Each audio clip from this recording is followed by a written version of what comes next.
ஓம் சாந்தி. குஷியா இருக்கீங்களா சிஸ்டர்? குஷியா இருக்கும். ம்.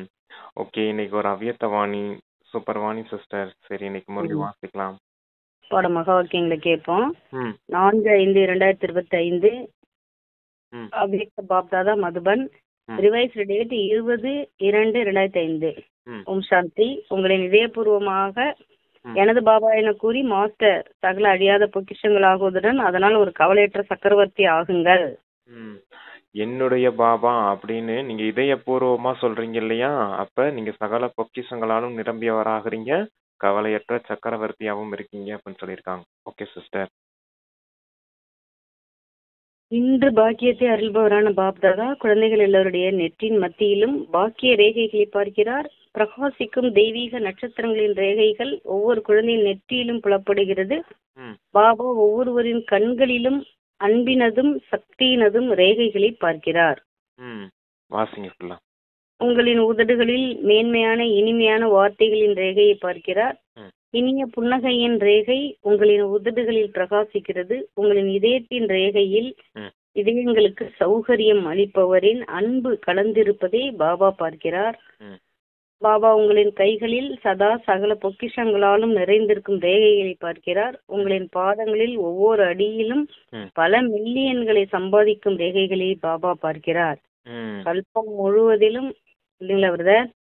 அதான் தந்தை உங்களுடைய பாக்கியத்தின் அந்த ரேகையை பார்த்துட்டு இருக்கேன் அப்படின்னு சொல்றாரு. நெற்றியில உங்களுடைய பாக்கியத்தின் ரேகை ஜொலிக்குது. அதான் பாக்கியத்தின் ரேகையை தந்தை பார்த்துட்டு இருக்கார். எப்படிப்பட்ட ரேகை உங்க உடம்பு ஃபுல்லா இருக்குது அப்படிங்கிறத சொல்றாரு. உங்க கண்கள்ல அன்பு மற்றும் சக்தி அப்படிங்கிற அந்த ரேகை இருக்குது. அப்புறம் உங்களுடைய உதடுகள் அந்த இனிமையான வார்த்தைகளை பேசக்கூடிய வாய், அந்த அந்த வாயோடைய அந்த ரேகையை பார்த்துட்டு இருக்கார். அந்த உதடுகள் கூட புன்னகை நிறைந்ததா இருக்குது. அந்த ரேகையை தந்தை பார்த்துட்டு இருக்கார். அப்புறம் உங்களுடைய இதயம் எப்படி இருக்குதுன்னா, இதயத்துக்கு ஓய்வளிக்கக்கூடிய தந்தையின் அந்த ஓய்வான அந்த மன அமைதியை பார்த்துட்டு இருக்கேன் அப்படின்னு சொல்றாரு. கைகள்ல சகல பொக்கிஷங்களால நிறைந்திருக்கும் அந்த ரேகையை பார்த்துட்டு இருக்கார். உங்களுடைய பாதங்கள் எப்படிப்பட்டதா இருக்குன்னா, ஒவ்வொரு அடி வைக்கிறீங்க இல்லையா, அதை பல மடங்கு வாக்கியத்தை உருவாக்கி தரக்கூடிய அந்த பாதங்களை பார்த்துட்டு இருக்கேன் அப்படின்னு சொல்றார்.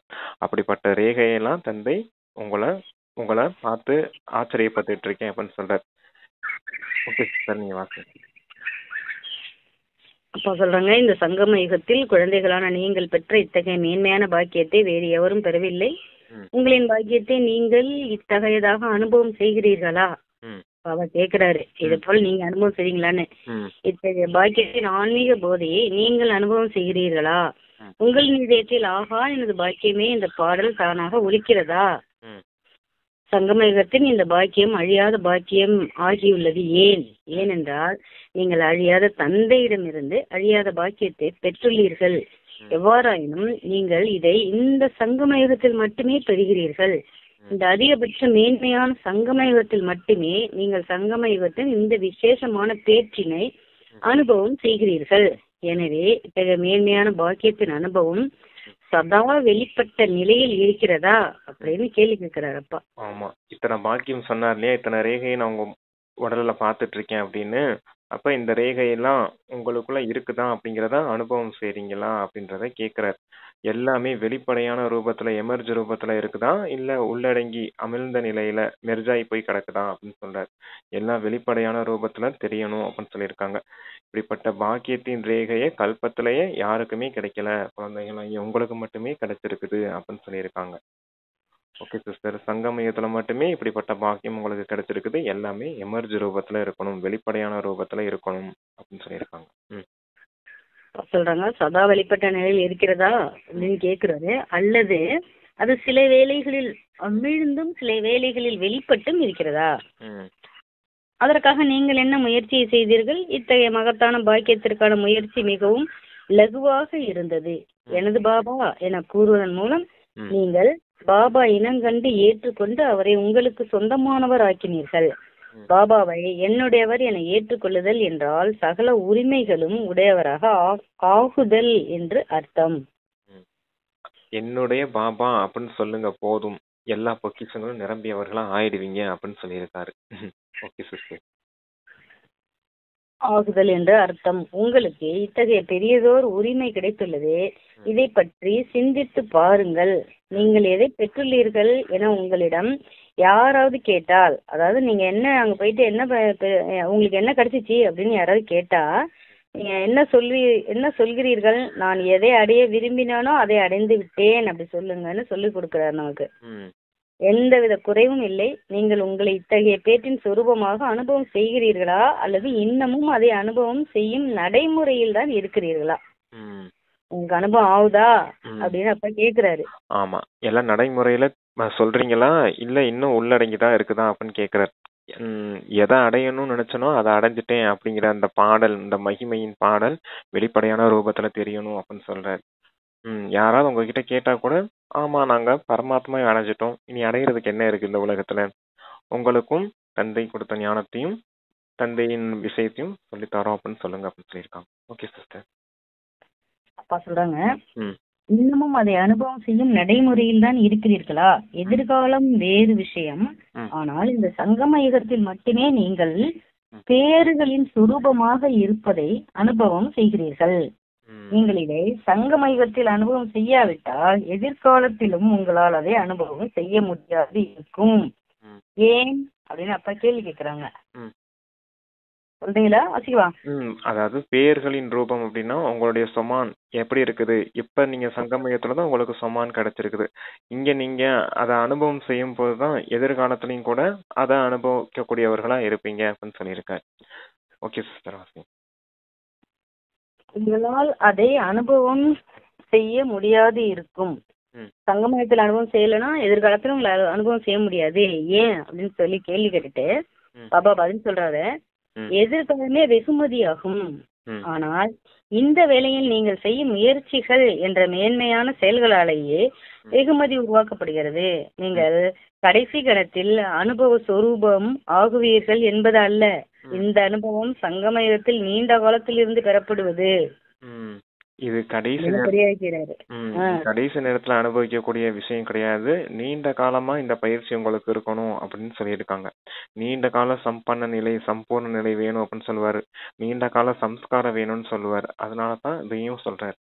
நீண்ட காலமா அந்த பேர் ரூபம் அந்த எல்லாமே எமர்ஜ் ரூபத்துல வெளிப்படையான ரூபத்துல இருக்கணும் அப்படின்னு சொல்றாரு. Okay sir. கடைசி நேரத்துல ரெடி ஆயிடுவேன் அப்படின்னு சொல்லி அலட்சியமா இருக்கவங்களுக்கு சொல்றாரு, நீண்ட கால அனுபவம் வேணும், நீண்ட கால பயிற்சி இருக்கணும் அப்படிங்கிறாரு. அதனாலதான் சங்கமயத்துல நீண்ட காலத்துல இருந்து நீங்க அந்த பயிற்சியை நீங்க எடுத்துக்கிட்டாதான் உங்களுக்கு அது வாழ்க்கையில இருந்து கிடைக்கும் அப்படின்னு சொல்லி சொல்றாரு. அப்பா சொல்றாங்க, வாழ்க்கையில் இருந்து விடுபட்டவராக இருப்பதன் விசேஷமான அனுபவம் இந்த நேரத்திற்கு உரியது. விடுபட்டவரா இருப்பதற்கான விசேஷமான அனுபவம் இந்த நேரத்துக்கு, சங்கம நேரத்துக்கு உரியது. இப்போதே நீங்கள் கவலையற்ற சக்கரவர்த்தியாக இருப்பதை அனுபவம் செய்கிறீர்கள். எனவே நீங்கள் எல்லோரும் கவலையற்ற சக்கரவர்த்திகளா அல்லது உங்களுக்குள் ஏதாவது கவலைகள் உள்ளனவா?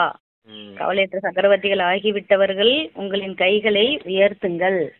நீங்கள் அப்படி ஆகிவிட்டீர்களா அல்லது அப்படி ஆகி கொண்டு இருக்கிறீர்களா? உங்களுக்கு என்ன கவலை உள்ளது? கேள்வி கேட்கிறாங்க அப்பா. என்ன கவலை உள்ளது? நீங்கள் அருள்பவரின் குழந்தைகளாக இருப்பதால் கவலைப்படுவதற்கு என்ன இருக்கிறது? கொடுப்பவர் குழந்தைனா இருக்கனால உங்களுக்கு என்ன கவலை இருக்கு அப்படின்னு மறுபடியும் கேள்வி கேட்கிறாரு. நீங்கள் அப்படி ஆகிவிட்டீர்கள் தானே? எனது பாபா என நீங்கள் ஏற்றுக்கொண்ட கணத்தில் சுமைகளின் பல கூடைகள் அகற்றப்பட்டு விடுகின்றன. கவலையற்ற சக்கரவர்த்தி அப்படின்னு சொல்லும் போது கவலைக்கான பல கூடைகள் அகற்றப்பட்டு விடுகின்றன அப்படின்னு சொல்லியிருக்காரு. ஏன்னா நம்ம தான் அடைய வேண்டியதெல்லாம் அடைஞ்சிட்டோம் இல்லையா? அப்புறம் நீ அடையிறதுக்கு என்ன ஒன்றும் இல்லையே, எல்லாத்தையுமே அடைஞ்சிட்டோம், அப்புறம் எதுக்கு கவலை வரப்போகுது உங்களுக்கு? நீங்க எப்படி இங்க கவலையற்ற சக்கரவர்த்தியா இருக்கீங்களோ அதே போல எதிர்காலத்திலயும் அந்த கவலை இல்லாத ஒரு நிலையில தானே ராஜ்யம் செய்வீங்க. அதுக்காக அதை சொல்றாங்க. ஓகே சிஸ்டர், சரிவா. உங்களுக்கு ஏதாவது கவலைகள் உள்ளனவா? உங்களின் கைகளை உயர்த்துங்கள். நீங்கள் அப்படி ஆகிவிட்டீர்களா அல்லது அப்படி ஆகி கொண்டு இருக்கிறீர்களா? உங்களுக்கு என்ன கவலை?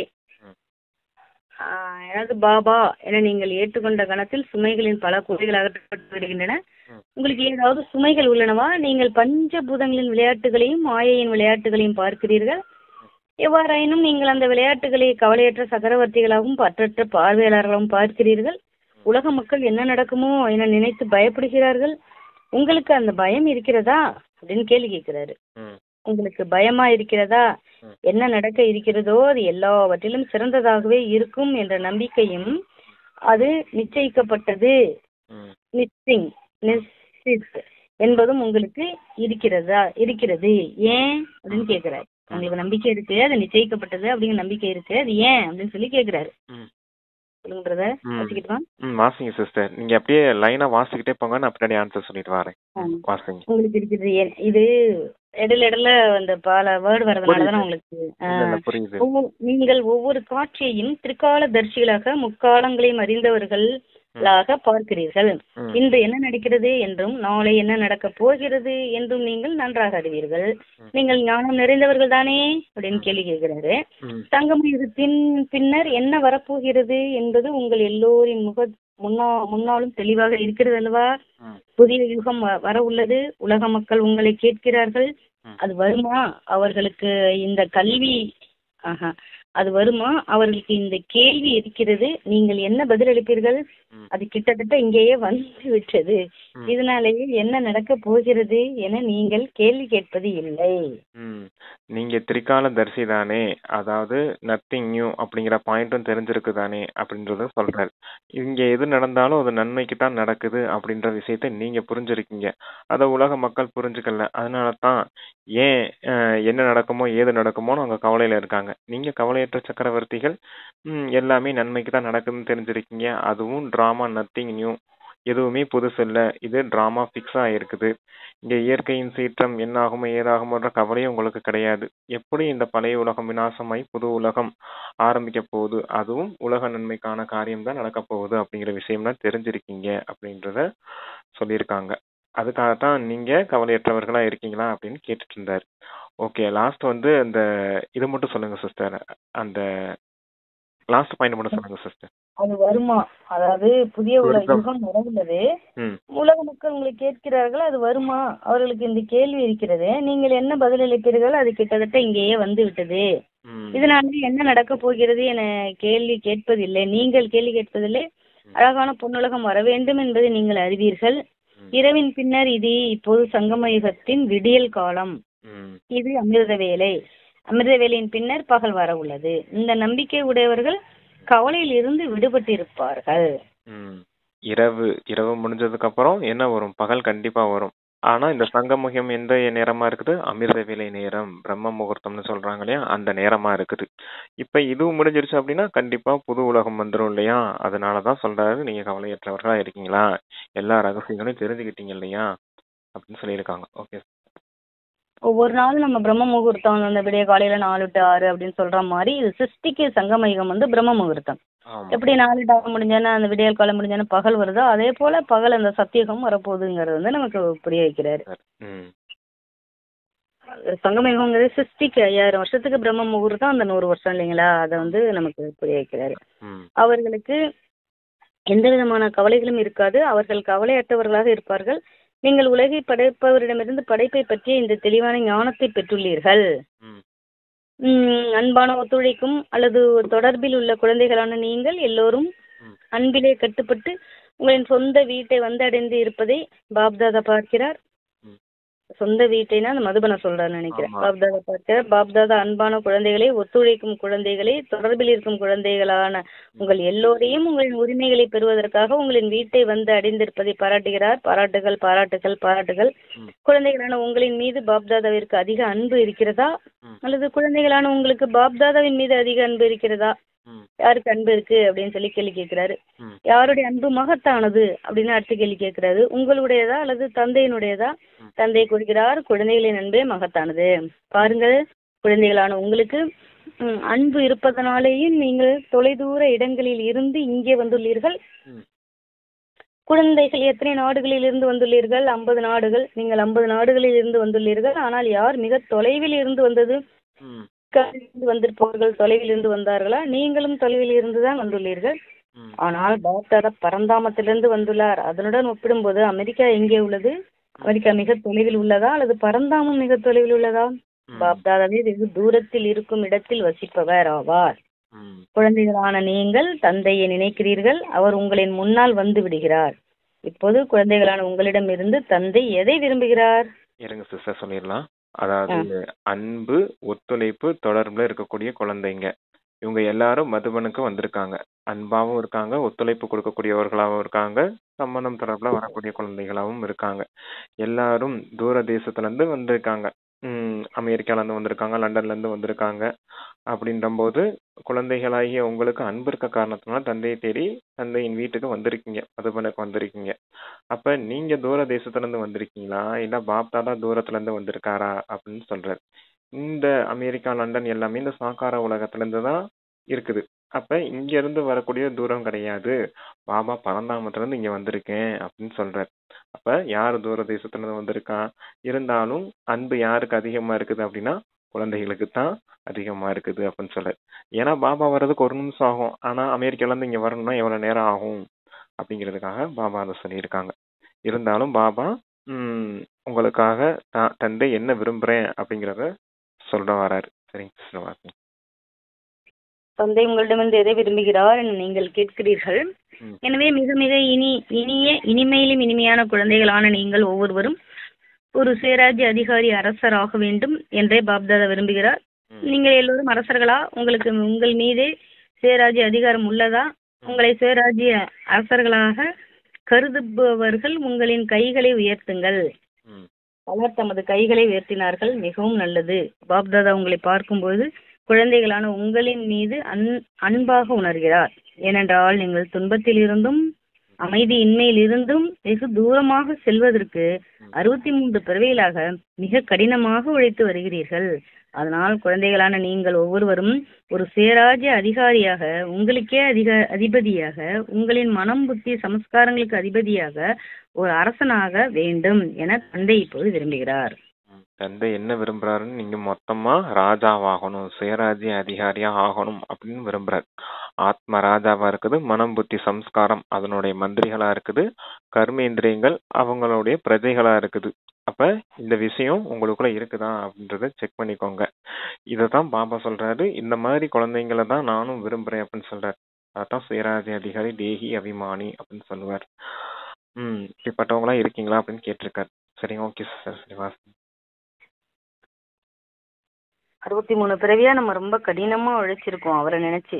ஆமா, துக்கத்தை அனுபவம் பண்ணிட்டே வந்திருக்கோம். எங்களை துக்கத்துல இருந்து விடுவீங்க அப்படின்னு கேட்டு வந்திருக்கோம். அதனாலதான் பாபாவும் சொல்றாரு, இந்த மாதிரி இருந்தீங்கன்னா அந்த துக்கத்துல இருந்து விடுபட்டுருவீங்க, கவலையற்றவர்களா ஆயிடுவீங்க. அதுக்காக கவலையற்றவர்களா இருக்கணும் அப்படின்னா இந்த மாதிரி சுயராஜ்ய அதிகாரியா இருக்கீங்களா அப்படின்னு கேட்டிருக்காங்க. சொல்றாங்க, உங்களால் நீங்கள் விரும்பும் போது, விரும்பும் இடத்தில், விரும்பும் நேரத்திற்கு உங்களின் மனதையும் புத்தியும் சமஸ்காரங்களையும் மாற்றக்கூடியதாக இருக்க வேண்டும். அல்ல, அண்டர்லைன் பண்ணிக்கணும். விரும்பும் இடத்தில், விரும்பும் நேரத்தில் மனம், புத்தி, சமஸ்காரங்களை மாற்றக்கூடியதாக இருக்க வேண்டும். சதா பதற்றம் இல்லாத வாழ்க்கையின் அனுபவம் வெளிப்பட வேண்டும். அது சில வேளைகளில் அமிழ்ந்து போவதை பாப்தாதா காண்கிறார். நீங்கள் நினைக்கிறீர்கள், நான் இதை செய்யக்கூடாது, இது சரி, அது பிழை. எவ்வாறாயினும் நீங்கள் அதை பற்றி சிந்திக்க மட்டுமே செய்கிறீர்கள். ஆனால் அதை பயிற்சியில் போடுவதில்லை. அதை பற்றி சிந்திப்பது என்றால் அது அமிழ்ந்து இருக்கிறது என்று அர்த்தம். ஆனால் அதை பயிற்சியில் போடுவது என்றால் அது வெளிப்பட்டு இருக்கிறது என்று அர்த்தம். மனம், புத்தி, சம்ஸ்காரத்தை உங்களுடைய கட்டளைப்படி நடத்தணும். கூடவே இந்த விஷயம் சரியா இருக்கு, இந்த விஷயம் தவறா இருக்குன்னு சிந்திக்க கூடியவர்களா மட்டும் இருக்காதீங்க. சிந்திக்க கூடியவர்களா இருந்தீங்கன்னா எல்லாம் மெர்ஜ ரூபத்துல அமுங்கி கிடக்குது அப்படின்னு அர்த்தம் அப்படின்னு சொல்றாரு. எல்லாம் வெளிப்படையான ரூபத்துல தெரியணும் அப்படின்னா நீங்க அதை பயிற்சி பண்ணணும், பிராக்டிஸ் பண்ணணும் அப்படின்னு சொல்றாரு. அதான் பிராக்டிஸ் பண்ணும்போது தானே அந்த விஷயங்கள் உங்களுக்கு வெளிப்படையான ரூபத்துல இருக்குதுன்னு தெரியும் அப்படின்னு சொல்லியிருக்காங்க. வெறும் சிந்திக்கக்கூடியவர்களா இருக்காதீங்க, நடைமுறை தாரணைகளை கொண்டுட்டு வாங்க அப்படின்னு சொல்றாரு அந்த பயிற்சியை, சுயராஜ்ய அதிகாரிங்கிற பிராக்டிஸ். கேக்குறாங்க, நீங்கள் காலத்திற்காக காத்திருக்கவில்லை தானே? சில வேளைகளில் நீங்கள் அதற்காக காத்திருக்கிறீர்கள். நீங்கள் இதயபூர்வமாக உரையாடும் போது குழந்தைகளான உங்களில் சிலர் காலம் வரும்போது எல்லாம் சரியாகிவிடும் என சொல்கிறீர்கள். எவ்வாறாயினும் காலம் உங்களின் படைப்பு. நீங்கள் மாஸ்டர் படைப்பவர்கள் தானே? எனவே மாஸ்டர் படைப்பவர்கள் படைப்பின் அடிப்படையில் தொடர முடியாது. மாஸ்டர் படைப்பவர்களான நீங்கள் காலத்தின் நிறைவை நெருக்கமாக கொண்டு வர வேண்டும். நீங்க யாரா இருக்கீங்க? மாஸ்டர் படைப்பவரா இருக்கீங்க. சமயம்ங்கிறது உங்களுடைய படைப்பு. படைப்பவர் படைப்புக்காக காத்துட்டு இருக்க கூடாது. நீங்க முன்னாடி போகணும். அந்த சமயம் நேரம் உங்களுக்கு பின்னாடி வரணும். அப்பதான் உங்களுக்கு அது சேவை செய்ததுன்னு அர்த்தம். இல்ல நீங்க அதுக்கு சேவை செய்ய போறீங்களா அப்படின்றது மாதிரி கேக்குறாரு. நீங்க தான் முன்னாடி தயாராகணும். காலத்துக்காகவும் நேரத்துக்காகவும் நீங்க காத்துக்கிட்டு இருக்க கூடாது அப்படின்னு சொல்லிட்டு இருக்காரு. உங்களுக்காக தான் காலமும் நேரமும் காத்துட்டு இருக்கணும். ஏன்னா நீங்க படைப்பவரா இருக்கீங்க. அது படைப்பா இருக்குது அப்படின்னு சொல்லியிருக்காங்க. Okay sister. அப்பா கேக்குறாங்க, உங்களால் ஒரு வினாடியில் உங்களின் மனதின் அதிபதியாகி உங்களின் மனதிற்கு கட்டளையிட முடியுமா? ம் உங்களால் இதை செய்ய முடியுமா? ம் உங்களின் மனதை உங்களால் ஒருமுகப்படுத்த முடிகிறதா? உங்களால் முற்றுப்புள்ளி இட முடிகிறதா?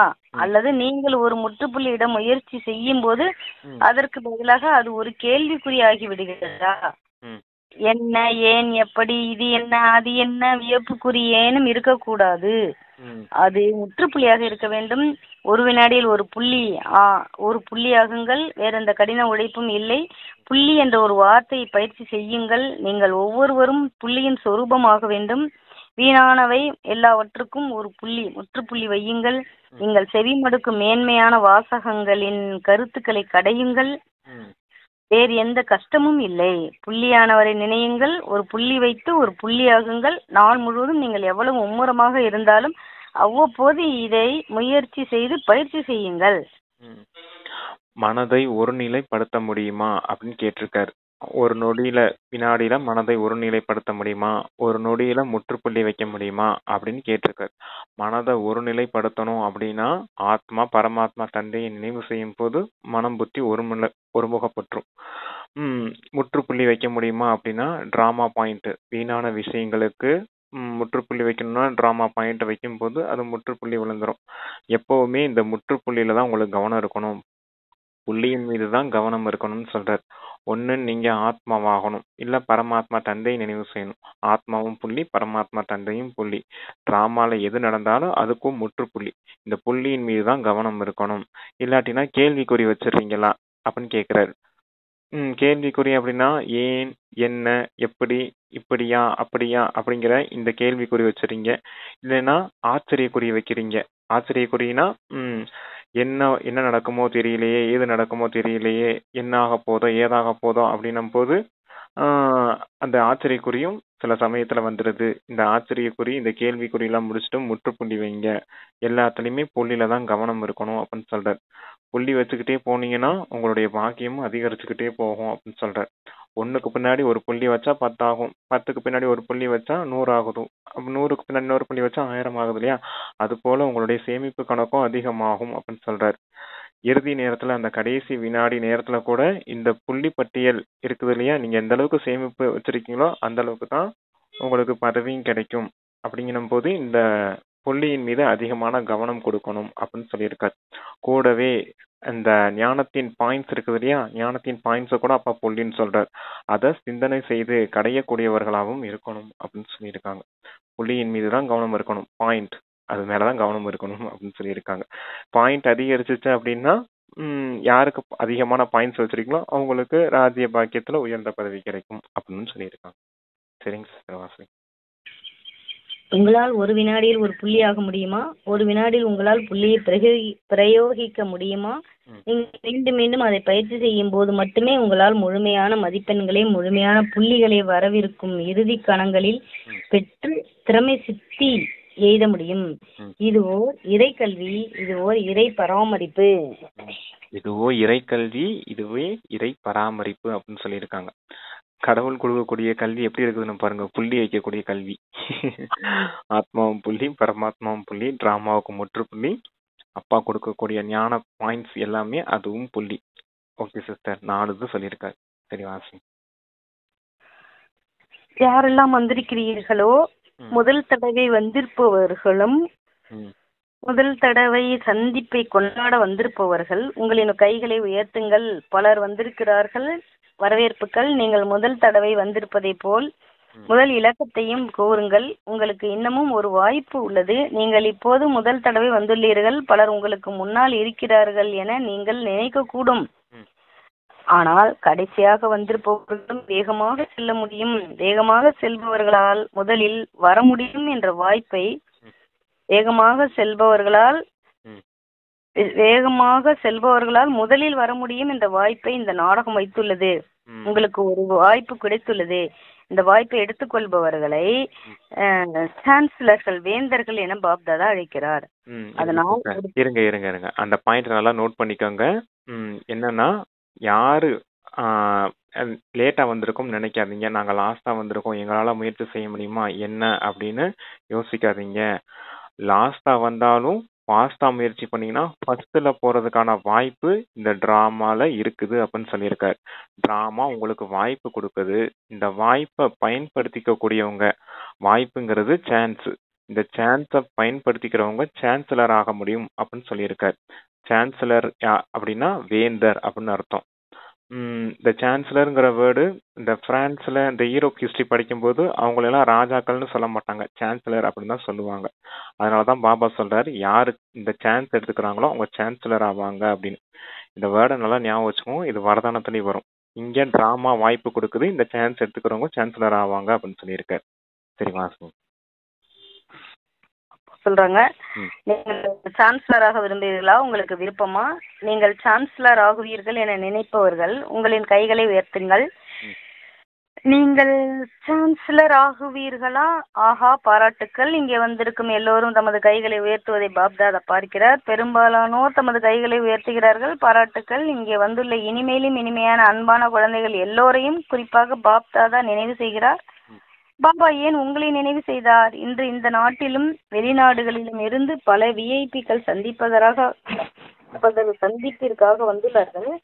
நீங்கள் ஏன் அழைக்கப்பட்டுள்ளீர்கள்? உங்களுக்கு தெரியுமா? பாருங்கள், பலருக்கு அழைப்பிதழ் வழங்கப்பட்டிருந்தது, ஆனால் நீங்களே இங்கே வந்துள்ளீர்கள். பாபா ஏன் உங்களை நினைவு செய்கிறார்? ஏனென்றால் இங்கே வந்துள்ள நீங்கள் எல்லோரும் அன்பான ஒத்துழைப்பவராக சகயோகி இருப்பதிலிருந்து லெகியோகி, சகஜ யோகி ஆகுகின்ற தரமான ஆத்மாக்கள் என்பதை பாப்தாதா அறிவார்.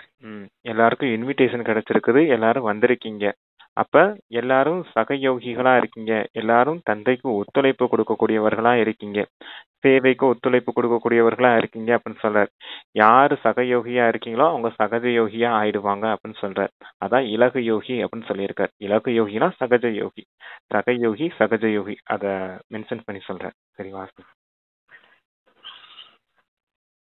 நீங்கள் இலகு யோகிகள் ஆகுவீர்கள். அதன் பின்னர் உங்களால் தூதுவர்கள் ஆகி மற்றவர்களுக்கும் இலகு யோகத்தின் செய்தியை கொடுக்க முடியும். செய்தியை கொடுத்தல் என்றால் ஒரு இறை செய்தியாளர் ஆகுதல் என்று அர்த்தம். ஆத்மாக்களை துன்பத்தில் இருந்தும் அமைதியின்மையில் இருந்தும் விடுவித்தல் என்பதே அதன் அர்த்தம். எப்படியும் அவர்கள் உங்களின் சகோதர சகோதரிகள், அப்படித்தானே? எனவே உங்களின் சகோதர சகோதரிகளுக்கு இறை செய்தியை வழங்குதல் என்றால் அவர்களை விடுவித்தல் என்று அர்த்தம். அவங்களுக்கு அதாவது எல்லாருமே உங்களுடைய சகோதர சகோதரிகளா இருக்காங்க. அவங்களுக்குலாம் நீங்க இறை செய்தியை கொடுக்குறீங்க அப்படின்னா அவங்கள துக்கத்துல இருந்து விடுவிக்கிறதுக்கான முயற்சி செய்யறீங்க அப்படின்னு அர்த்தம் அப்படின்னு சொல்லியிருக்காங்க. அப்ப நீங்க இறை செய்தியை கொடுக்கக்கூடிய தூதுவர்கள் அப்படின்னு சொல்லியிருக்காரு இந்த இடத்துல. சரி வாசி. நீங்கள் என்ற அர்த்தம். நீங்கள் இதிலிருந்து அதிக அளவு ஆசீர்வாதங்களை பெற்றுக் கொள்கிறீர்கள். ஆத்மாக்களை அவர்களின் துன்பம் மற்றும் அமைதியின்மையிலிருந்து விடுவிப்பதன் மூலம் நீங்கள் அதிக அளவு ஆசீர்வாதங்களை பெறுகிறீர்கள். ஆசீர்வாதங்களை பெறுவதன் மூலம் நீங்கள் அதிக அளவு உள்ளக அதீந்திரிய சுகத்தை அனுபவம் செய்வீர்கள். இருங்க அது என்ன சொல்றாருன்னா, இறை செய்தியை கொடுக்குறீங்க, அதன் மூலமா அவங்க கிட்ட இருந்து உங்களுக்கு ஆசீர்வாதம் கிடைக்குது. அந்த ஆசீர்வாதத்தின் மூலமா நீங்க என்ன அடையிறீங்க? உலகத்தின் அதீந்திரிய சுகம் அப்படின்னு சொல்றாரு. இந்திரிய சுகம்ன்றது சாப்பிட்டு இந்த தேகத்தின் மூலமா அனுபவிக்கக்கூடிய சுகம். அதீந்திரிய சுகம் அப்படின்னா மனம் புத்தி அந்த ஆசீர்வாதங்களால அந்த மகிழ்ச்சியினால அடையக்கூடிய சுகம். அதைத்தான் சொல்றாரு, அதீந்திரிய சுகம் அடையிறீங்க ஆசீர்வாதத்தின் மூலமா. யாரும் உங்க சகோதரன் சகோதரிக்கு நீங்க அறிமுகம் கொடுக்கறதுனால, தந்தையின் இறை செய்தியை கொடுக்கறதுனால அவங்க கிட்ட இருந்து கிடைக்கக்கூடிய ஆசீர்வாதத்தால அதீந்திரிய சுகத்தை அடையிறீங்க அப்படின்னு சொல்றாரு. சரிவா? உள்ளக உள் அக இன்னர் சொல்றாரு. அதீந்திரிய சுகத்தை அனுபவம் செய்வீர்கள். இது ஏனென்றால் நீங்கள் சந்தோஷத்தை பகிர்ந்து அளிப்பீர்கள். சந்தோஷத்தை பகிர்ந்து அளிப்பதன் மூலம் உங்களின் சந்தோஷம் அதிகரிக்கிறது. நீங்கள் எல்லோரும் சந்தோஷமாக இருக்கிறீர்களா? பாப்தாதா குறிப்பாக உங்கள் எல்லோரையும் கேட்கிறார். விருந்தாளிகளாக அல்ல, ஆனால் உரிமை உடையவர்களாக நீங்கள் எல்லோரும் சந்தோஷமாக இருக்கிறீர்களா? உங்களை விருந்தாளிகளாக விருந்தாளிகளா பார்க்கலாப்பா, உங்களை நான் விருந்தாளிகளா பார்க்கல, உரிமை உள்ளவர்களா பார்க்கறேன் அப்படின்னு சொல்றாரு. ஏன்னா தந்தை கிட்ட உங்களுக்கு எல்லா உரிமையும் இருக்குது. நீங்க மகிழ்ச்சியா இருக்கீங்களா, மற்றவர்களை மகிழ்ச்சிப்படுத்தக்கூடியவர்களா இருக்கீங்களா அப்படின்னு கேட்டிருக்காரு. சரியா? விருந்தாளிகளாக கருதாதீர்கள், நீங்கள் உரிமை உடையவர்கள். ம். எனவே நீங்கள் எல்லோரும் சந்தோஷமாக இருக்கிறீர்களா? ஆம். இங்கே வந்திருக்கும் உங்கள் எல்லோரையும் பாபா கேட்கிறார். சர்வதேச விருந்தினர் ரீட்ரீட்டுக்காக வந்திருப்பவர்கள், ம். நீங்கள் விருந்தினர்கள் என்று அழைக்கப்படுகிறீர்கள். ஆனால் நீங்கள் விருந்தினர்கள் அல்ல, நீங்கள் மகானாகி மற்றவர்களை மகான்கள் ஆக்குவீர்கள். எனவே உங்களையே கேட்டு பாருங்கள், நான் சந்தோஷமாக இருக்கிறேனா? நீங்கள் சந்தோஷமாக இருந்தால் உங்களின் கையை அசையுங்கள். நீங்கள் இப்போது சந்தோஷமாக இருக்கிறீர்கள். எனவே நீங்கள் திரும்பி செல்லும் போது என்ன செய்ய போகிறீர்கள்? நீங்கள் அந்த சந்தோஷத்தை பகிர்ந்து கொள்வீர்கள் தானே? எல்லோருடனும் அதிக அளவு சந்தோஷத்தை பகிர்ந்து கொள்ளுங்கள். எந்த அளவிற்கு அதிகமாக நீங்கள் பகிர்ந்து கொள்கிறீர்களோ அந்த அளவிற்கு அது அதிகரிக்கும். ஓகே அச்சா, நீங்கள் விரும்பிய அளவுக்கு கைத்தட்டலாம். எல்லோரும் அதிக அளவு கைத்தட்டுகிறார்கள். அதாவது என்ன சொல்றேன்னா, ரிட்ரீட்ல வரவங்களுக்கு அந்த வந்திருக்கவங்களும் மகிழ்ச்சியா இருக்கீங்களா அப்படின்னு சொல்றாரு. நீங்க விருந்தாளிகள்னு உங்களை சொல்றாங்க, ஆனா நீங்க விருந்தாளிகள் கிடையாது, நீங்க மகான் ஆத்மாக்கள். நீங்க மகானாகி மற்றவர்களையும் மகான் ஆக்கக்கூடியவர்களா இருக்கணும். நீங்களும் மகிழ்ச்சியா இருக்கணும், மற்றவர்களுக்கும் மகிழ்ச்சியை கொடுக்கணும். அப்ப மகிழ்ச்சி அதிகரிக்கும் இல்லையா அப்படின்னு சொல்றாரு. சரி, ஓகேவா? அதேதான் திரும்ப சொல்லியிருக்காரு. எந்த அளவுக்கு நீங்கள் பகிர்ந்து கொள்கிறீர்களோ அந்த அளவுக்கு அது அதிகரிக்கும். நீங்கள் விரும்பிய எல்லோரும் அதிக அளவு கைத்தட்டுகிறார்கள். நீங்கள் இப்போது கைத்தட்டியதை போல் இயல்பாகவே சதா அதிக அளவு சந்தோஷத்தின் கைத்தட்டல் இருக்க வேண்டும். பாப்தாதா எப்போதும் ஆசிரியர்களுக்கு கூறுகிறார், ஆசிரியர்கள் என்பவர்கள் அவர்களின் முகச்சாயல்களின் ஊடாக எதிர்காலம் புலப்படும். நீங்கள் இத்தகைய ஆசிரியர்கள் தானே? மக்கள் உங்களை பார்க்கும்போது அவர்களுக்கு சொர்க்கத்தின் சந்தோஷத்தின் உணர்வு இருக்க வேண்டும். அவர்களுக்கு அமைதியின் அனுபவம் ஏற்பட வேண்டும். நீங்கள் நடக்கும் போதும் அசையும் போதும் தேவதைகளாக தென்பட வேண்டும். நீங்கள் இத்தகைய ஆசிரியர்கள் தானே? இது நல்லது. நீங்கள் வீட்டில் வசித்தால் என்ன, அல்லது நடந்த சேவைக்கு கருவிகளாக இருந்தால் என்ன? நடந்த சேவைகளுக்கு கருவிகளாக இருந்தால் என்ன? புத்திகளில் நம்பிக்கை வைத்திருக்கும் நீங்கள் எல்லோரும் பாப்தாதாவிற்கு சமமானவர் ஆகுவீர்கள். ஆசிரியர்கள் எப்படிப்பட்டவர்களா இருக்கணும்? உங்களுடைய முக சாயல், முக பாவனை இருக்குது இல்லையா, அதுல தேவதைகளின் ரூபம் தென்படணும் அப்படின்னு சொல்றாரு. சொர்க்கத்தின் தேவதைகள் இங்கேயே வந்துட்டாங்க அப்படிங்கறது மாதிரி மற்றவர்களுக்கு தென்படணும் அப்படின்னு சொல்றாரு. உங்களுக்கு அருகாமையில வரும்போது அந்த அந்த சொர்க்கத்தின் தேவதைகள் அந்த மகிழ்ச்சியின் ரூபம் அனுபவமாகணும், அந்த அமைதியின் ரூபம் அனுபவமாகணும் அப்படின்னு சொல்றாரு. அப்படிப்பட்ட ஆசிரியர்களா தானே இருக்கீங்க அப்படின்னு சொல்றாரு. நீங்க வீட்டுல இருந்தா என்ன, மற்றபடி நடந்த சேவைகளுக்கு கருவிகளா இருந்தா என்ன, எங்க இருந்தாலும் புத்தியினால, அந்த புத்தி நம்பிக்கை இருக்கு, நிச்சய புத்தி இருக்குது இல்லையா உங்களுக்கு.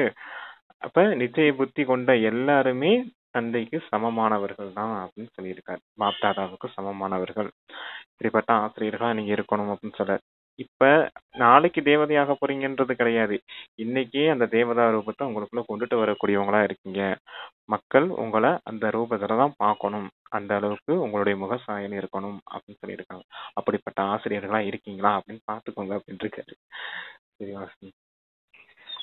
சதா மேன்மையான பாக்கியசாலி ஆத்மாக்களுக்கும் நீங்கள் பௌதீக ரூபத்தில் பாபாவின் முன்னால் அமர்ந்திருந்தால் என்ன, அல்லது தொலைவில் அமர்ந்திருந்தாலும், இதயத்திற்கு நெருக்கமாக இருந்தாலும், எப்போதும் கருவிகளாகி புதுப்பித்தல் பணியை வெற்றிகரமாக செய்யும் விசேஷமான ஆத்மாக்களுக்கும், தந்தைக்கு சமமானவர் ஆகுவதில் ஊக்கத்துடனும் உற்சாகத்துடனும் முன்னேறுகிற தைரியசாலி குழந்தைகளுக்கும், ஒவ்வொரு அடியிலும் பல மில்லியன் வருமானத்தை சேகரிக்கும் உலகில் பல மில்லியன் மடங்கு செல்வந்த ஆத்மாக்களுக்கும், சதா நிரம்பி இருக்கும் ஆத்மாக்களுக்கும் பாப்தாதாவின் அன்பு நினைவுகள் மற்றும் நமஸ்தே. ஓகே சிஸ்டர், வாசிங்க. இரட்டை வெளிநாட்டு மூத்த கருவி சகோதரிகளுக்கு சொல்றாரு அப்பா, நீங்கள் சேவையின் நல்லதொரு அத்தாட்சியை கொடுக்கிறீர்கள். இதன் மூலமே ஒளி பரவும். ஒளி சவுண்டு பின்னாடி போட்டிருக்க ஒளி பரவும். உங்களின் அனுபவங்களை விவரிப்பதன் மூலம் மற்றவர்களின் அனுபவங்களும் அதிகரிக்கும். எனவே பாப்தாதா மகிழ்ச்சி அடைகிறார். வெளிநாட்டு சேவை செய்வதற்கு கருவிகளாக இருப்பவர்கள் மிக நல்ல ஊக்கத்துடனும் உற்சாகத்துடனும் சேவை செய்வதில் மும்முரமாக இருக்கிறார்கள். நீங்கள் இந்த தேசத்தில் இருந்து சென்றுள்ளீர்கள், ஆனால் நீங்கள் வெளிநாட்டில் உள்ள மக்களுக்கு நீங்கள் அந்த நாட்டை சேர்ந்தவர்களைப் போல் சேவை செய்கிறீர்கள். ம். நீங்கள் அவர்களுக்கு சொந்தமாக இருக்கும் உணர்வை ம். நீங்கள் எல்லோரும் எல்லா இடங்களையும் சேர்ந்தவர்கள், ஓரிடத்தை மட்டும் சேர்ந்தவர்கள் அல்ல என்ற உணர்வை கொடுக்கிறீர்கள். ம். சொல்லுங்க பிரதர், அது போயிட்டே இருக்கு. ஆமா. என்னன்னா, அந்த வெளிநாட்டு சேவை செய்யக்கூடிய அந்த கருவிகள் சகோதரிகளுக்கு சொல்லிட்டு இருக்காரு. நீங்க உங்களுடைய அனுபவத்த சொல்றீங்க. அப்ப உங்களுடைய அனுபவத்தினால அவங்களுடைய அனுபவம் அதிகரிக்கப்படும் அப்படின்னு சொல்றாரு. அவங்களுடைய அந்த யோகத்தின் எக்ஸ்பீரியன்ஸும் அதுவும் அதிகரிக்கப்படும் அப்படின்னு சொல்லியிருக்காரு. நீங்க சேவை செய்யறதுல ஊக்க உற்சாகத்தோட சேவை செய்றீங்க. அங்க இருக்கவங்க வெளிநாட்டுல இருக்கக்கூடியவங்களாம் உங்களை எந்த பார்வையில பாக்குறாங்க? நீங்க பாரதவாசிகள் தான். இருந்தாலும் அங்க ஃபாரின்ல போய் சேவை செய்றீங்கன்னா, அங்க இருக்கவங்க கூட இவங்க நம்முடையவர்கள், இவங்க உலகத்திற்கானவர்கள் அப்படிங்கிற பார்வையில தான் பாக்குறாங்க அப்படின்றத சொல்றாரு. இவங்க குறிப்பிட்ட ஒரு எல்லைக்குட்பட்டவங்க கிடையாது, எல்லையற்றவர்கள். இந்த முழு உலகத்துக்குமான சேவை செய்யக்கூடியவர்கள். இவங்க இப்படி இருந்தாலும் இவங்க என்னுடையவர்கள் அப்படிங்கிற அந்த பாவனை அவங்களுக்குள்ள அந்த ஃபாரினர்ஸுக்கும் இருக்குது அப்படின்னு சொல்லியிருக்காங்க. சொல்றாங்க, நீங்கள் லண்டனையோ அல்லது அமெரிக்காவையோ மட்டும் சேர்ந்தவர்கள் அல்ல, நீங்கள் எல்லையற்ற சேவையாளர்கள். உங்களிடம் உலகிற்கான பொறுப்பு உள்ளதல்லவா? எனவே பாப்தாதா உங்களை பாராட்டுகிறார். நீங்கள் மிக நன்றாக செய்கிறீர்கள். நீங்கள் முன்னேறும் போது தொடர்ந்து மிக நன்றாக பறப்பதுடன் மற்றவர்களையும் பறக்க செய்வீர்கள். நீங்க பறக்குறீங்க, கூடவே மற்றவர்களையும் பறக்க வைக்கிறீங்க அப்படின்னு சொல்லியிருக்காரு. அதாவது நீங்களும் நினைவு செய்யுங்க, மற்றவர்களையும் நினைவு செய்ய வைங்க அப்படின்னு சொல்லுவார் இல்லையா? அது போல மற்றவர்களுக்கும் நல்ல விதத்துல சேவை செய்றீங்க அப்படின்னு சொல்லி பாராட்டியிருக்காரு. ஓகே, சரிங்க சிஸ்டர். நீங்கள் எல்லோரும் புனிதமான மற்றும் சந்தோஷமான அன்னங்கள். ஒரு அன்னத்தின் வேலை என்ன? அன்னத்திடம் வேறு பிரித்தறியும் சக்தி அதிக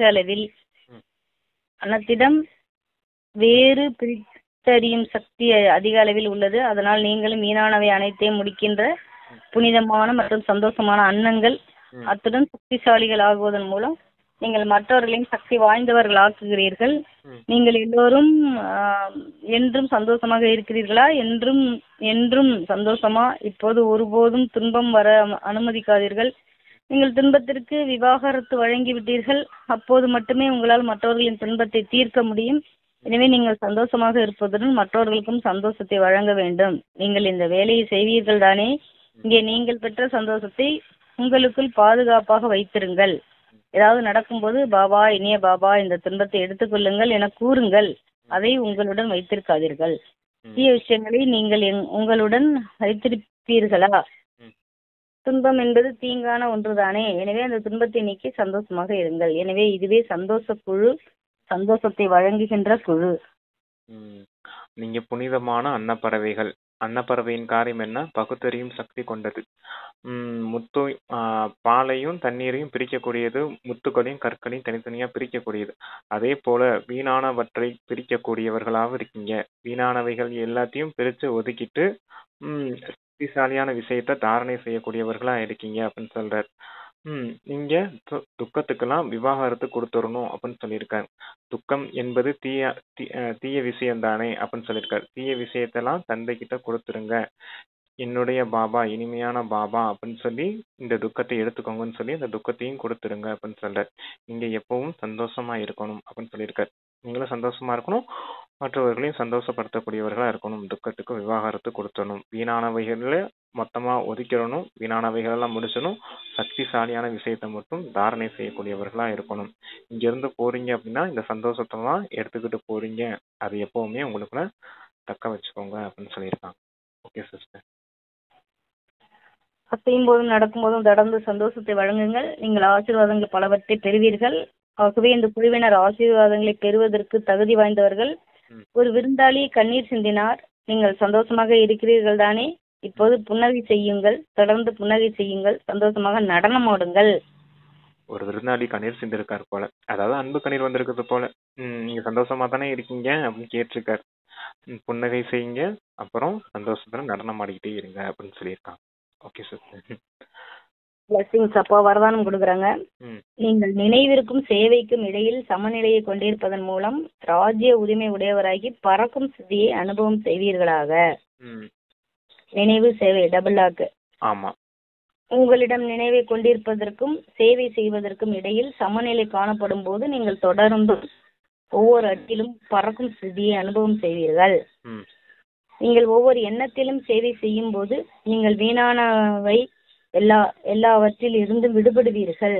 சேவை உங்களின் வாழ்க்கையின் பாகம் அங்கமாகும். எப்படி உங்களின் சரீரத்தின் ஒவ்வொரு பாகமும் அத்தியாவசியமோ அதே போல் சேவையும் பிராமண வாழ்க்கையின் விசேஷமான பாகமாகும். சேவை செய்வதில் பல வாய்ப்புகளை கொண்டிருப்பது, ஓரிடத்தையும் சகவாசத்தையும் கொண்டிருப்பதும் உங்களின் பாக்கியத்தின் அடையாளமே. சேவை செய்வதற்கான பொன்னான வாய்ப்பை எடுத்துக்கொள்பவர்கள் மட்டுமே ராஜ்யத்திற்கான உரிமையை பெறுவார்கள். ஆமா, நினைவு மற்றும் சேவை சமநிலையில இருக்கணும் அப்படின்னு சொல்லியிருக்காங்க. நினைவு செய்றீங்க அப்படின்னா நினைவும் சமநிலையில இருக்கும் போதுதான் அந்த ராஜ்ய பாக்கியத்துக்கு தகுதியுடையவராகவும் ஆகுறீங்க அப்படின்னு சொல்றாரு. நினைவு செய்யறதன் மூலமா பறக்கும் கலையை அனுபவம் செய்யக்கூடியவர்களா இருக்கீங்க. சேவை செய்யறதன் மூலமா எந்த ஒரு எண்ணமும் வீணாகாம தடுக்கப்படுது அப்படின்னு சொல்றாரு. ஏன்னா எண்ணம் சேவை செய்யும் போது தடுக்கப்படுதுன்னா, ஏன்னா சேவையை பத்தின எண்ணங்கள் தான் அதிகமா இருக்கும். சேவை எப்படி செய்யலாம் அப்படிங்கிற அந்த யோசனை தான் இருக்கும் அப்படிங்கறத சொல்லியிருக்காங்க. அதனால தான் நினைவு மற்றும் சேவை ரெண்டும் சமநிலையில இருந்துச்சு அப்படின்னா இந்த ராஜ்ய பாக்கியத்தை அடையக்கூடியவர்களா இருப்பீங்க அப்படின்னு சொல்லியிருக்காங்க. சேவை அப்படிங்கிறது அதுவும் ஒரு வாய்ப்பு தான். யாரு சேவைக்கான வாய்ப்பு எடுக்கிறாங்களோ, அந்த சான்ஸ் எடுக்கிறாங்களோ அவங்களும் சான்சலர் ஆகுறாங்க அப்படின்னு சொல்லியிருக்காங்க. முதல்ல டிராமா வாய்ப்பு கொடுக்குது அப்படின்னு சொன்னாரு அந்த முரளியில. அந்த முரளியில அந்த யாரு லாஸ்டா வந்திருந்தாலும் ஃபாஸ்டா முயற்சி செய்றீங்க அப்படின்னா ஃபர்ஸ்ட்ல வந்துடுவீங்க. இந்த வாய்ப்பை டிராமா கொடுக்குது. அந்த டிராமா கொடுக்கக்கூடிய வாய்ப்பை அந்த சான்ஸ் எடுத்துக்கிறவங்க சான்சலர் ஆவாங்க அப்படின்னு அங்க சொல்லியிருந்தாரு. இங்க யாரு சேவைக்கான வாய்ப்பு அவங்களாவே எடுத்துக்கிறாங்களோ அவங்களும் சான்சலர் ஆகுறாங்க அப்படின்னு சொல்ற ராஜ்ய பாக்கியத்திற்கு உரிமையாளர்களா ஆகுறாங்க அப்படின்னு சொல்லியிருக்காங்க. நினைவு இருக்கணும், சேவையும் இருக்கணும். எப்படி உடல் பாகம் இருக்குது இல்லையா, எப்படி உடல்ல உங்களுடைய பாகங்கள் உறுப்புகள் இதெல்லாம் இருக்குது இல்லையா, இதெல்லாம் தேவைப்படக்கூடிய விஷயம், அத்தியாவசியமான விஷயமா இருக்குது. அதே போல பிராமண வாழ்க்கையின் பாகத்திலையும் இந்த சேவைங்கிறதும் மிக முக்கியமானதா இருக்குது, அத்தியாவசியமானதா இருக்குது அப்படின்னு சொல்லியிருக்காங்க. ஓகே சிஸ்டர், நினைவும் சேவையும் சமநிலையில இருக்கணும் அப்படின்றத கவனம் வச்சுக்கணும். சான்சலர் சான்ஸ் எடுங்க, சான்சலர் ஆகுங்க. Chance and chance. ஆமா, சேவைக்கான சான்ஸ் இருக்குது, அங்க டிராமாவும் உங்களுக்கு சான்ஸ் கொடுக்குது அப்படின்னு சொல்லி. சேவைக்கு சான்ஸ் இருக்கு, லாஸ்ட் சோ ஃபர்ஸ்ட். ஆமா, சான்ஸ் அத எடுத்தா சான்சலர் ஆவீங்க அப்படிங்க. இந்த ரெண்டையும் ஞாபகம் வச்சுக்கணும். Okay sister. ஸ்லோகன் சொல்றாங்க, லகுயோகி வாழ்க்கையே இறையன்பின் பராமரிப்பின் ரூபமாகும். லகுயோகி வாழ்க்கையே இறையன்பின் பராமரிப்பின் ரூபமாகும். The form of the sustenance of God's love is an easy yogi life. ஆமா, form of the sustenance of God's love is an easy yogi life. லகு யோகி சகஜ யோகி வாழ்க்கை இறையன்பின் பராமரிப்பின் ரூபம்ங்கிறாரு. யாரு சகஜ யோகியா இருப்பாங்களோ அவங்கதான் இறை அன்பின் அந்த பராமரிப்புல இருக்காங்க அப்படின்னு அர்த்தம் அப்படின்னு சொல்றாரு. உங்களுக்கு தந்தையின் மீது அன்பு இருக்குதா அப்படின்னா நீங்க சகஜ யோகியாவில இருக்கணும், கடின யோகியாலாம் இருக்கக்கூடாது, எப்பவும் சகஜ யோகியா இருக்கணும். உங்களுக்கு இயல்பாவே தந்தையின் மீது அன்பு இருக்குன்னா நீங்க அந்த சகஜமாவில இருக்கணும், தந்தை கிட்ட இயல்பால இருக்கணும் அப்படிங்கிறதுக்காக அது சொல்லியிருக்காங்க. சகஜ யோகியா இருக்கவங்க இறை அன்பின் அந்த பராமரிப்புல இருக்காங்க அப்படின்னு புரிஞ்சுக்கோங்க அப்படின்னு சொல்லியிருக்காங்க. Okay sister. ஓம் சாந்தி. அப்பா அவ்யக்த சமைக்கி கொடுக்குறாங்க.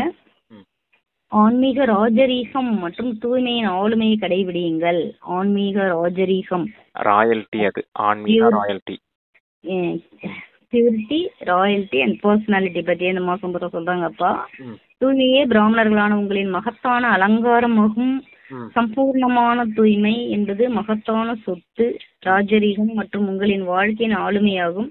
அதை கிரகிச்சு என்றும் தயாராகுங்கள். பஞ்சபூதங்களும் தமது பணியை ஆரம்பிக்கும். தூய்மையின் ஆளுமையை கொண்டிருப்பவர்கள் சம்பூர்ணமான முழுமையான ராஜரீக ஆத்மாக்கள் ஆகிறார்கள். அத்துடன் அவர்கள் பண்புகளின் தேவிகள் என்றும் அழைக்கப்படுவார்கள். தூய்மைதான் பிராமண வாழ்க்கையின் அலங்காரமாவும் இருக்குது, சம்பூர்ண தூய்மைதான் மகத்தான சொத்தாவும் இருக்குது அப்படின்னு சொல்லியிருக்காங்க. அப்ப யாருக்கு இந்த ஆன்மீக ராயல்டி மற்றும் தூய்மையின் பர்சனாலிட்டி, தூய்மையின் ஆளுமை தன்மை அந்த ஆன்மீக ராயல்ட்டி இருக்குதோ அவங்க அதை தாரணை செய்யுங்க. யார் இதை தாரணை செய்யறாங்களோ, தாரணை முழுமை நிலையில இருக்குதோ, அப்ப இயற்கையும் கூட தன்னுடைய காரியத்தை ஆரம்பிச்சிடும் அப்படின்னு சொல்றார். பஞ்சபூதங்களான இயற்கையும் இந்த விநாசத்துக்கான காரியத்தை அதை ஆரம்பிச்சிடும். ஏன்னா உங்களுக்குள்ளதான் ஆன்மீக ராயல்ட்டி மற்றும் தூய்மையின் பர்சனாலிட்டி வந்துருச்சு இல்லையா? அப்ப இப்படிப்பட்டவங்க வாழணும் அப்படின்னா சொர்க்கத்துலதான் வாழணும். அதுக்கான வாய்ப்பை இந்த டிராமா உருவாக்கி தந்தே ஆகணும். அதுக்காக இந்த இயற்கையின் சீற்றம் என்ன செய்யும், இந்த விநாசத்தின் காரியத்தை அதை ஆரம்பிச்சிடும் அப்படின்னு சொல்றார்.